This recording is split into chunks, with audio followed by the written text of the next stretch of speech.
ஒரு ஊர்ல ஒரு புகழ்பெற்ற பத்திரிகையாளர் இருந்தார். அவரு ஒரு நாள் திடீர்னு இறந்து போயிட்டார். அதுக்கப்புறம் நேரா சொர்க்கத்துக்கு போனார். சொர்க்கத்தின் வாசல்ல நின்றுகிட்டு இருந்த ஒருத்தர் அவரை தடுத்தார். இத பாரு, ஏற்கனவே இங்க 12 பத்திரிகையாளர்கள் இருக்கிறாங்க, அவங்களுக்கு இங்க வேலை இல்ல. அதுக்கு என்ன காரணம்னா, சொர்க்கத்துல திடுக்கிடும் செய்திகள்லாம் ஒண்ணும் கிடையாது. அப்படி என்ன இருக்க போகுது? இங்க எல்லாம் அது ஒழுங்கா நடந்துகிட்டு இருக்கும். எல்லாம் ஒழுங்கா நடந்தா பத்திரிகைகளுக்கு சுவாரஸ்யமான கொலை கொள்ளை தீ வைப்பு இது மாதிரி எதுவும் இங்க இல்ல. ஏற்கனவே இங்க இருக்கிறவங்க எல்லாரும் மரத்தடியில உட்காந்துக்கிட்டு தியானம் பண்ணிட்டு இருக்கிறாங்க. அந்த ஒரே செய்தி தான் தினமும் இங்க வந்துகிட்டு இருக்குது. அதை படிக்கிறதுக்கே இங்க ஆள் கிடையாது. அதனால நான் என்ன சொல்றேன்னா, நீ பேசாம நரகத்துக்கே போயிடு. அங்க எவ்வளவோ நிகழ்ச்சிகள் நடந்துகிட்டு இருக்கு. அங்கதான் அதிகமான பத்திரிகையாளர்கள் தேவைப்படுறாங்க. அங்க உனக்கு நிறைய வேலை இருக்கும். அதை செய்யறதில்ல, நீயும் மகிழ்ச்சியா இருக்கலாம் அப்படின்னு சொன்னாராம்.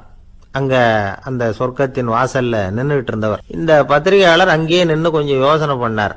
இவருக்கு சொர்க்கத்திலே இருக்கணும்னு தான் ஆசை. அதனால மெதுவா அவர்கிட்ட பேசினாராம். ஐயா, என்ன ஒரு 24 மணி நேரம் இங்க உள்ள இருக்கிறதுக்கு அனுமதி கொடுங்க. இங்க இருக்கிற பல பத்திரிகையாளர்களை எனக்கு தெரியும். அவங்கள சில பேரை சமாதானப்படுத்தி மெதுவா பேசி நரகத்துக்கு அனுப்பி வச்சுடுறேன். நான் இங்க இருந்துக்கிறேன். உங்க கணக்குப்படி 12 பேருக்கு மேல இங்க தாண்டாது, அப்படி பாத்துக்கிறேன் அப்படின்னாராம்.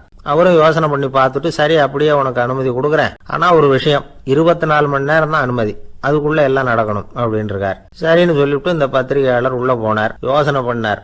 திட்டம் போட்டு ஒரு பொருளையை கிளப்பி விட்டார். சக பத்திரிகையாளர்கள் எல்லாம் கூப்பிட்டு சொன்னாராம், இத பாருங்க, நரகத்துல ஒரு பெரிய தினசரி பேப்பரை கொண்டுகிட்டு வர்றதுக்காக திட்டம் போட்டுக்கிட்டு இருக்காங்க. அதுக்கு பல அதிகாரிகள் தேவைப்படுறாங்க. நிறைய சம்பளம் கிடைக்கும். யார் யாரெல்லாம் நரகத்துக்கு போக ஆசைப்படுறாங்களோ அவங்க எல்லாம் போகலாம் அப்படின்னு ஒரு பொருளையை கிளப்பி விட்டார். 24 மணி நேரம் கழிச்சு வாசல் பக்கம் போனார். அங்க இருந்தவர்கிட்ட எத்தனை பேர் வெளியேறினாங்கன்னு விசாரிச்சாராம்.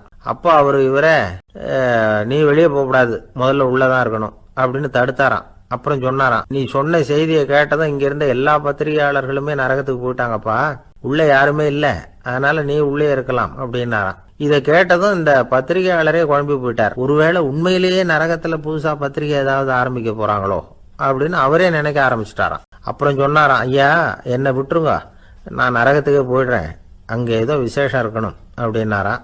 இல்லைன்னா இத்தனை பேரும் ஒட்டுமொத்தமா அங்க போறதுக்கு சான்ஸே இல்ல, என்ன தடுக்காதீங்கன்னு கெஞ்ச ஆரம்பிச்சுட்டாராம். மத்தவங்க நம்பணுங்கிறதுக்காக ஒரு பொருளையை கிளப்பி விட்டார். கடைசியில தானே அந்த பொருளைக்கு ஆளாயிட்டார். அதாவது பிறரை ஏமாற்றி அவரது மனம் கடைசியில அவரையே ஏமாத்த ஆரம்பிச்சுட்டு பாருங்க.